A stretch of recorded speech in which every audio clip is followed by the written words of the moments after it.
Assalamualaikum warahmatullahi wabarakatuh. Waalaikumsalam warahmatullahi wabarakatuh.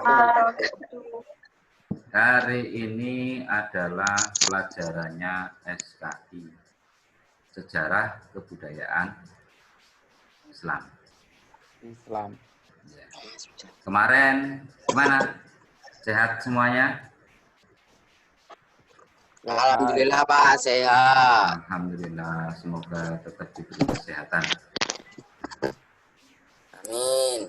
Kita lanjutkan, yaitu pelajaran selanjutnya. Kemarin sampai apa itu penjelasannya? Sampai Islam, pra-Madinah, pra-Arab, terus Islam di Arab, dakwah lali, yuk. Gara-gara Pak Wedhus lali. Kebetulan Jumat kemarin kita libur karena pas hari raya. Asik. Asik. Boleh wedhus. Kita lanjutkan, yaitu perjuangan Nabi, yaitu hijrah ke Habsi, Abesinia. Habsi atau Abesinia. Jadi Nabi itu dakwahnya tidak begitu mudah, namun sangat sulit sekali. Yes. Banyak pertentangan di kalangan umat Islam. Kok umat Islam? Kaum kafir. Jadi sangat ditentang. Akhirnya hijrah-hijrah pindah-pindah yang awalnya berdakwah secara sembunyi-sembunyi, terus mendapatkan perintah berdakwah secara terang-terangan. Terus juga Nabi memulai dengan hijrah-hijrah. Yang pertama hijrah ke Habsi, Abesinia. Dan ada siksaan demi siksaan terus-menerus yang dilakukan oleh kaum kafir Quraisy kepada kaum muslimin, terutama golongan Nabi, maka membuat lemah secara ekonomi. Mereka menderita karena penderitaan mereka inilah maka Rasulullah meminta para sahabatnya untuk hijrah ataupun pindah tempat untuk berdakwah. Beliau dan para sahabatnya yaitu hijrah ke Habsi, yaitu bertemu dengan Raja Najasyi. Bahwa Raja Najasyi atau Raja Habsi yang namanya Raja Najasyi tersebut itu terkenal sangat adil dan tidak pernah berbuat aniaya pada sesama manusia, walaupun beliau non muslim, namun tetap melindungi orang-orang yang lain, orang-orang muslim. Jadi tidak memihak kepada manusia-manusia pilihannya lah, enggak. Semuanya adil. Hanya itu dibuat rujukan oleh Nabi tempat hijrah. Hijrah ke Habsi dilakukan kaum muslimin dalam 2 gelombang, jadi enggak langsung semuanya berhijrah ke sana, enggak. Ini Sandi Kusuma ini mendengarkan atau mendengar musik ini? Pokoknya dinggu bukan musik.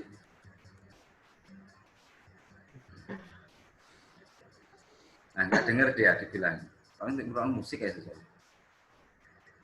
Yaitu berhijrah yang pertama, golongan yang pertama yaitu berjumlah kurang lebih 10 orang laki-laki dan 4 orang perempuan.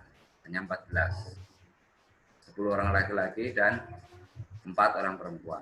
Pada tahun kelima bulan Hijriah bulan ke-7 kenabian dilanjutkan dengan rombongan hijrah yang kedua, yaitu keseluruhannya 83 laki-laki dan 18 orang perempuan. Di antara mereka termasuk musikan seperti itu. Blambung.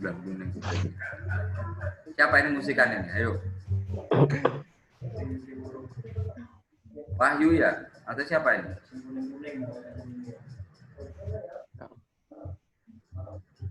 Ada anggotane bantere nang kuping.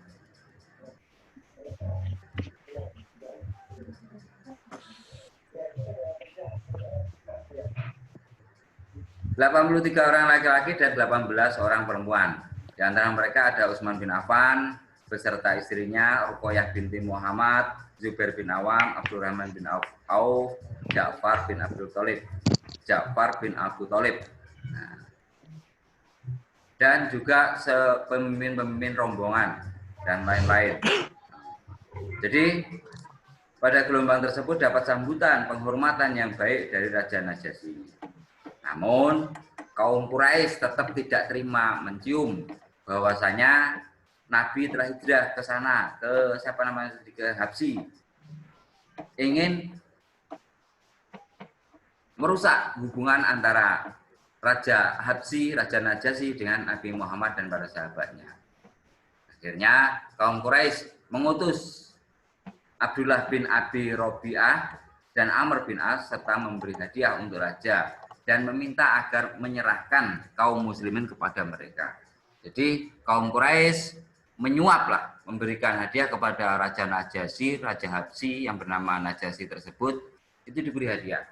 Wahai raja, ini saya berikan hadiah kepada engkau, namun serahkanlah kaum muslimin itu pada kami. Nah itu kaum Quraisy seperti itu. Arab dicekel, arab ditangkap, arab ditawan, tapi namun bukan hanya itu saja, selain memberi hadiah, para kaum kafir Quraisy tersebut mengatakan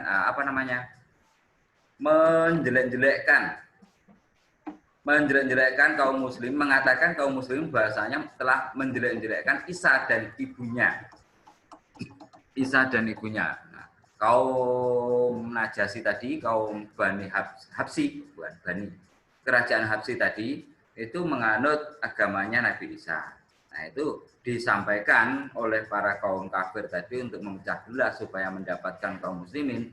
Itu mengatakan bahwasanya Nabi dan sahabatnya bersama rombongannya itu telah menjelek-jelekkan Isa dan ibundanya. Namun Raja Najasyi tidak langsung percaya serta-merta, bertanya dulu kepada kaum muslimin. Dan mereka menjelaskan, kaum muslimin menjawab, mereka pun menjelaskan pandangan Islam tentang Isa dengan sebenar-benarnya. Dan akhirnya Raja Najasyi tersebut menerima dan mengamankan mereka dan menolak untuk menyerahkan kepada kaum kafir Quraisy.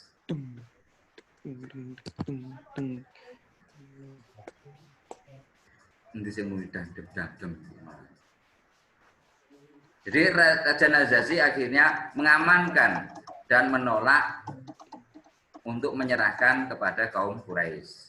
Nah, kaum Quraisy ya tidak hanya itu yang dilakukan.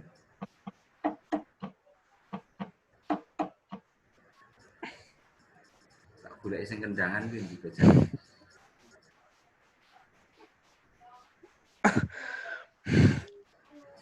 Jadi kaum Quraisy tidak hanya itu. Kaum Quraisy melakukan pemboikotan atau pengucilan terhadap kaum muslimin dari pergaulan dengan masyarakat Mekah yang digantungkan di dinding Ka'bah. Jadi kaum Quraisy itu menuliskan beberapa tulisan dan tulisan tersebut digantungkan di dalam Ka'bah. Diboikot, tidak boleh bergaul, tidak boleh ngobrol, tidak boleh macam-macam. Berdagang tidak boleh. Tulisan tersebut yang pertama tidak boleh melakukan jual beli kepada Bani Hashim, Bani Muthalib dan umat Islam. Nah itu. Jadi diputus hubungannya, diboikot, tidak boleh jual beli kepada Bani Hashim, Bani Muthalib dan umat Islam. Yang kedua, dilarang mengadakan perdamaian dengan keluarga Bani Hashim, Bani Muthalib dan juga umat Islam, kecuali Nabi Muhammad diserahkan atau menyerahkan diri kepada kaum kafir Quraisy. Dilarang berbicara, mengunjungi orang sakit dari keluarga Bani Hashim, Bani Muthalib dan umat Islam. Dilarang mengadakan pernikahan dengan keluarga Bani Hashim, Bani Muthalib dan umat Islam. Pemukiman umat Islam dikucilkan di bagian utara kota Mekah dan dijaga ketat oleh kaum kafir Quraisy sehingga mereka tidak dapat berhubungan dengan masyarakat Mekah ataupun di luar Mekah. Jadi tidak boleh kemana-mana, tidak boleh ada hubungan nikah, tidak ada hubungan perdagangan, tidak ada apa lagi ya tadi, perdamaian, tidak boleh bicara dengan orang lain. Nah, seperti itu. Alangkah sakitnya, alangkah sedihnya. Jadi dikucilkan. Ya kan? Nah, itu perjuangan Nabi dan para sahabatnya. Pada tahun yang sama, di bulan Ramadan, Nabi Muhammad pergi ke Mekah dan di sana berkumpul sekelompok besar kaum kafir Quraisy. Lalu beliau berdiri di antara mereka. Tiba-tiba kaum kafir Quraisy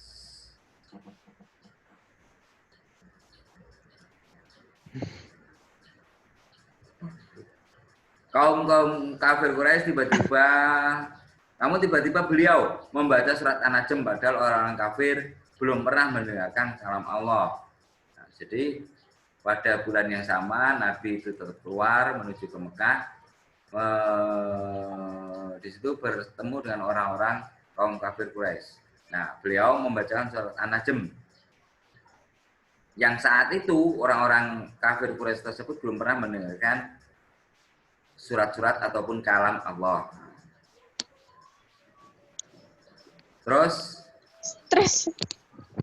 mengingat sebelumnya mereka selalu berwasiat agar tidak mendengar ucapan Rasulullah sedikit pun. Jadi para generasi sebelumnya itu sudah memberikan wasiat kepada anak turunnya, jangan mendengarkan si Muhammad, jangan mendengarkan Rasul tersebut. Sedikit pun kalimatnya tidak boleh didengarkan. Nah, itu. Ketika itu beliau mengejutkan mereka dengan surat tersebut, mengetuk telinga mereka dengan kalam Allah yang sangat menarik itu. Satu persatu mereka tetap di tempatnya mendengarkan kalam ilahi tersebut. Nah, yang pada akhirnya di hatinya tergerak untuk apa? Sangat menarik itu satu persatu. Mereka tetap di tempatnya mendengarkan kalam ilahi tersebut. Di hati mereka tidak terlintas apapun selain kalam ilahi. Jadi saking terpananya dengan kalam yang dibacakan oleh Rasul, terdiam, indah, sungguh indah yang dibacakan oleh Nabi. Ayat-ayat yang dibacakan oleh Nabi. Sampai pada sebuah ayat, fasjudu lillahi wa'budu. Nah, itu. Maka sujudlah kepada Allah dan sembahlah Dia. Kemudian para orang-orang kafir tersebut kemudian bersujud. Jadi mendengarkan ayat tersebut, orang-orang itu tidak bisa mengendalikan dirinya. Jadi mendengarkan kalimat itu langsung mereka juga sujud di hadapan Nabi tersebut. Dengan kejadian tersebut, maka kaum kafir Quraisy yang tidak menyaksikan peristiwa tersebut mencela atas perbuatan mereka. Diseneni kancane. Kamu dilarang mendengarkan kalimatnya Nabi kok malah mendengarkan. Akhirnya mendengarkan dan sujud tersebut. Nah, dimarah-marah orang karu-karuan. Nah, ketika itu mereka mendustakan apa yang telah dilakukan oleh Rasulullah dan berkata bahwa Rasul telah memuji berhala-berhala. Mereka juga berkata bahwa syafaat berhala-berhala tersebut sangat diharapkan. Mereka melakukan kebohongan besar ini sebagai alasan dari tindakan atas bersujud sebagian dari mereka. Jadi mereka itu berharap bahwasanya berhala-berhala itu bisa memberikan syafaat, memberikan pertolongan. Padahal itu sangat tidak mungkin. Itu. Selanjutnya yaitu karena demi kejadian tersebut, akhirnya Hamzah dan Umar bin Khattab masuk Islam. Hamzah dan Umar bin Khattab masuk Islam. Jadi Nabi berdakwah kepada kaum kafir Quraisy dan menentang keras. Dan kaum kafir Quraisy menentang keras dakwah Nabi. Ada dua tokoh terkemuka kaum Quraisy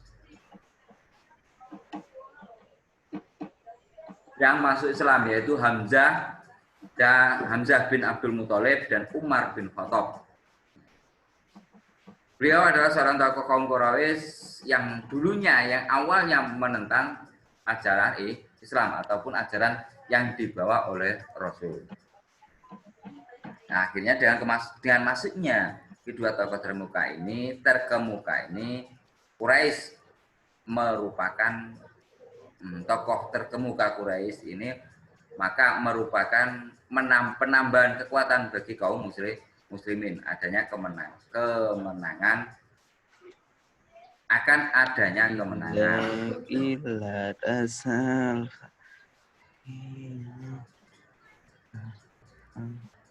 Apa Wahyu? Gak apa-apa, Pak. Ada suara apa tadi? Ngantuk. Ngantuk. Ambil ngopi boleh? Umar bin Khattab mendapat julukan oleh Rasul yaitu dengan nama Al-Faruq. Mendapat gelar oleh Rasul yaitu Al-Faruq. Apa artinya Al-Faruq? Maksudnya apa?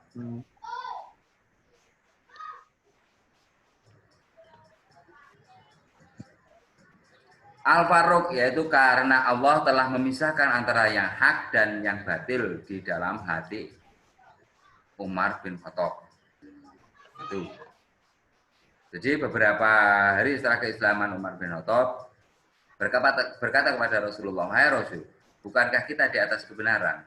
Beliau menjawab, "Memang demikian." Umar berkata, "Kalau begitu, untuk apa kita bersembunyi-sembunyi dan menutup diri?" Nah, setelah itu, akhirnya Rasulullah bersama kaum muslimin yang ada di Darul Arqam membentuk dua barisan. Satu barisan dipimpin oleh Hamzah bin Abdul Muthalib dan satu barisan yang lain dipimpin oleh Umar bin Khattab. Nah, berdakwah, berjalan-jalan menuju kota Mekah.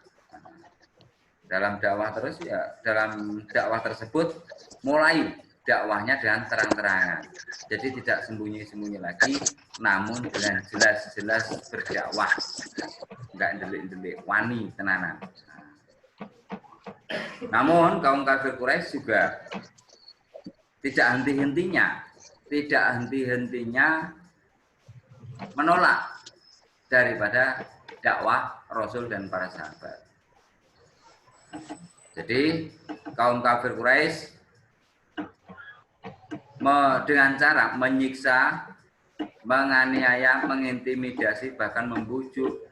Nah, itu supaya orang-orang kafir itu tidak terberdaya, tidak ikut Nabi Muhammad.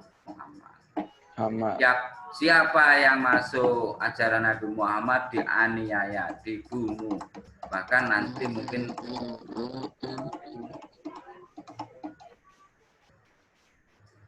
kendangan dia. Nanti ada di bawah sepertinya ada yang dianiaya, ditusuk matanya, ada yang ditindas batu besar, dijemur di halaman depan dengan panas yang cukup lumayan terik. Nah, itu. Terus juga karena usaha daripada kaum kafir Quraisy menyiksa, menganiaya, mengintimidasi dan lain sebagainya tersebut tidak menggugurkan semangatnya, keteguhan daripada kaum muslimin. Ini akhirnya kaum Quraisy memunculkan cara yang baru, yaitu menulis sebuah lembaran ataupun perjanjian yang ditandatangani oleh mereka semua dan digantung di Ka'bah untuk mengembargo kaum muslimin dan Bani Hasyim yang tadi saya sampaikan di atas, bahwasanya kaum muslimin diboikot, tidak boleh bertatap muka, tidak boleh ngobrol, tidak boleh jual beli dengan kaum yang lain. Nah, itu alangkah sakitnya, alangkah sedihnya kita dikucilkan. Ya, dikucilkan itu tidak enak.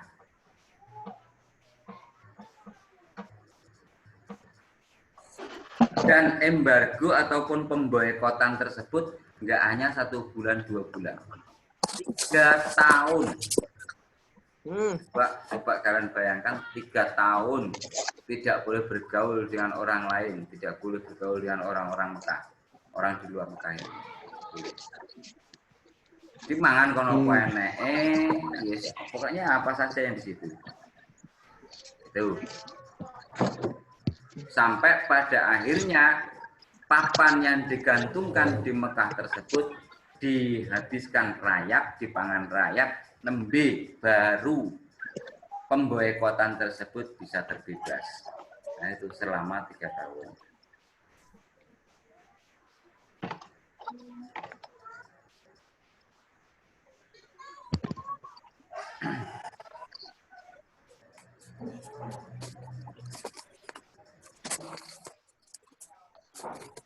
Selanjutnya nomor 4 yaitu tahun duka cita atau Amul Husni. Ada yang tahu maksud daripada Amul Husni?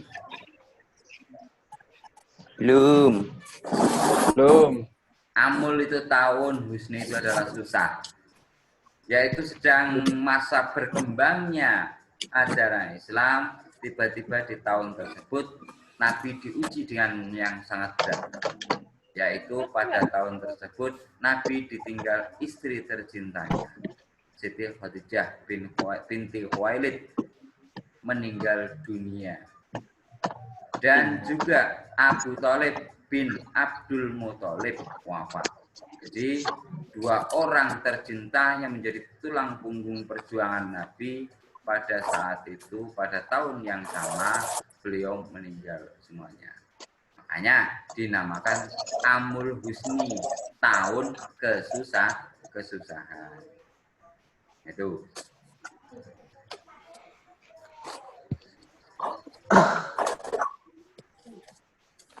Jadi si Abu Thalib ini sakit karena sakit keras yang akhirnya hidup. Akhirnya meninggal. Sedo. Ya, Jawa Sedo.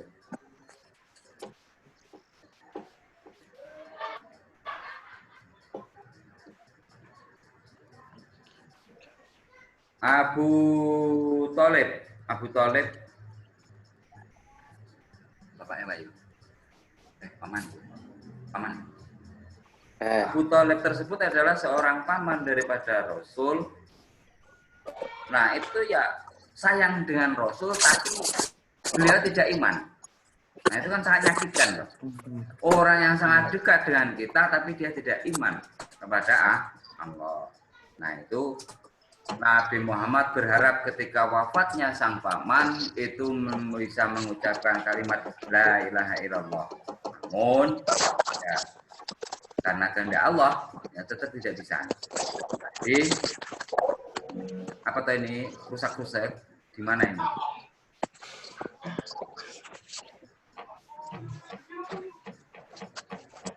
Jadi, ketika orang meninggal, ketika pamannya mau meninggal tersebut, Rasulullah sebenarnya sudah berada di sisi kepalanya paman tersebut. Nah, berharap mengucapkan kalimat La ilaha illallah. La ilaha illallah. Namun, para teman-teman daripada Abu Thalib, yaitu Abu Jahal dan lain sebagainya, mencegahnya. Jangan tinggalkan agama leluhurmu, katanya. Jangan kau tinggalkan agama leluhurmu. Akhirnya, ia pun meninggal dalam keadaan musyrik tanpa membawa iman. Makanya, ketika kalian melihat secara jelas, dekat, menyaksikan orang sakaratul maut, segera dibisiki telinganya. Ya. Segera dibisiki telinganya, nggak usah panjang-panjang la ilaha illallah, cukup satu lafal. Allah, Allah, Allah, Allah. Di situ. Ketika sakaratul maut, mata tidak bisa bergerak, lidah sudah tidak bisa bergerak, bibir tidak bisa bergerak, mulut sudah tidak bisa bersuara. Tapi kalau dibisiki seperti itu, semoga hatinya juga bisa masih tetap Allah, Allah, Allah, Allah, Allah. Jadi supaya tidak tergoda oleh setan. Itu.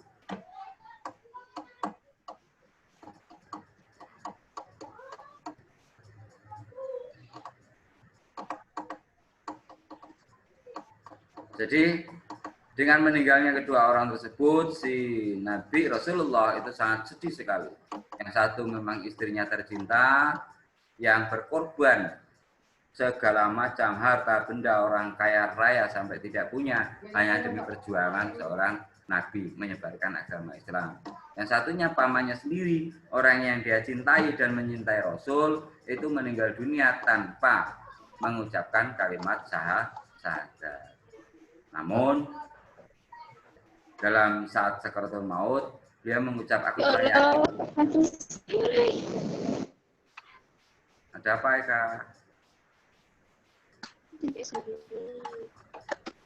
Beliau telah mengucap, aku telah yakin bahwa agama Muhammad adalah agama yang paling baik. Dan sejarah mengatakan seperti itu. Tuh. Terus Siti Khadijah meninggal dalam usia 65 tahun. Dalam usia berapa tahun? 5 tahun. 65 tahun. 65 tahun. Selama 25 tahun mendampingi Rasul, menemani Rasul. Jadi Khadijah ini adalah seorang perempuan pertama yang percaya kepada Rasul, yang beragama Islam pertama adalah Siti Khadijah.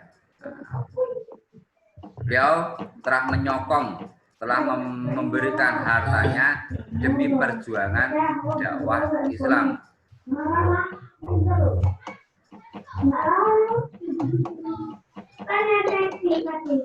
Sing rame ini sapa oleh Sandi. Enggak, Pak. Dan barang bapaknya sapa. Jadi berisik, Ram. nah, ketahuan. Secara segenap jiwa, raga, dan harta itu diperjuangkan untuk perjuangan sang Rasul. Jadi kalau memang berjuang ya benar-benar berjuang, orang berjuang ada toan. Berjuang harus 100% tanpa batas. Jadi saiki loyalitas tanpa batas. Itu. Untuk yang selanjutnya yaitu Nabi Muhammad hijrah ke Taif. Kalau tadi hijrah di Habsi, sekarang ke Taif. Cik panjang ora waktune, cik piro iki menit iki? Salat Jumatan. Salat Jumatan jam 10. Siapa mau? Wahyu. Coba tadi yang salat Jumatan. Jam 11 belum ada kok, berangkatnya aja. Ngenteni adzan. Mengawali. Sepeninggal Abu Thalib dan Siti Khadijah, puncak dari sikap permusuhan kaum Quraisy itu semakin hebat, semakin keras. Dalam kondisi tersebut, ini mengharapkan menimbulkan Nabi Muhammad untuk hijrah lagi, pindah lagi, berlindung ke negeri orang lain, yaitu ke Taif. Harapannya dakwah di sana itu bisa lebih aman, bisa lebih damai. Nah, di situ sangat susah sekali perjalanannya pun, uber-uber dibalangi bocah cilik barang. Nah, itu sampai sakit-sakitan. Nabi sampai berdarah-darah. Bahkan nah ini para orang-orang kafir, kaum kafir menyuruh anak-anak kecil untuk melempari beliau dengan batu sehingga kedua tumit beliau berdarah. Akhirnya beliau kembali melalui jalan semula menuju Mekah dalam keadaan sedih dan susah. Ya namanya Nabi ya kekasihnya Allah mempunyai pendamping yaitu Malaikat Jibril. Malaikat Jibril akhirnya datang kepada Rasul dan berkata, sesungguhnya Allah telah mengutus kepadamu malaikat gunung untuk kamu suruh sesuai keinginanmu. Setelah itu, malaikat gunung berkata, "Hai Muhammad, jika engkau mau, aku akan meruntuhkan kedua benda keras ini." Maksudnya dua gunung tersebut di atas mereka. Namun apa jawaban Nabi? Nabi menjawab, saya mengharap agar Allah mengeluarkan Justru saya mengharap agar Allah mengeluarkan dari keturunan mereka orang yang mau menyembah Allah yang Maha Esa, yang tidak ada sekutu baginya.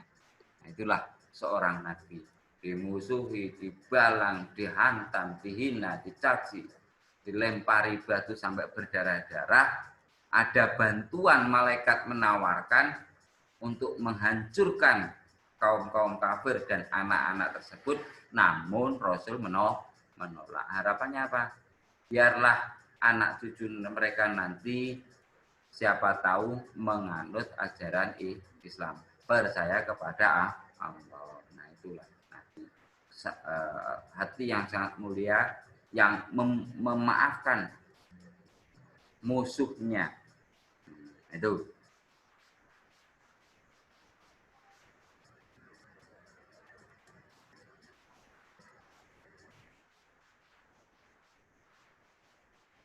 Itu untuk hari ini, yaitu perjalanan ataupun hijrah sampai ke Taif. Untuk selanjutnya Isra Mi'raj Nabi Muhammad. Dilanjutkan pada pertemuan yang akan datang, yang katanya mau Jumatan kemudian awas ngabusi sapa Wahyu. Maya apa mubarak maya budal Jumatan. Budal ngenteni adzan. Itu saja yang saya sampaikan, dilanjutkan pertemuan. TV mau Pak. Siapa? Saya mau jelas bela Jumatan modus ya mau. Muklis, mana yang muklis? Gak ada. Semoga bermanfaat, dilanjutkan pada pertemuan yang akan datang. Ya, tetap jaga kesehatan, jangan neko-neko, jangan sembrono. Ya. Salam, billahi taufiq wal hidayah. Wassalamualaikum warahmatullahi wabarakatuh. Waalaikumsalam warahmatullahi wabarakatuh.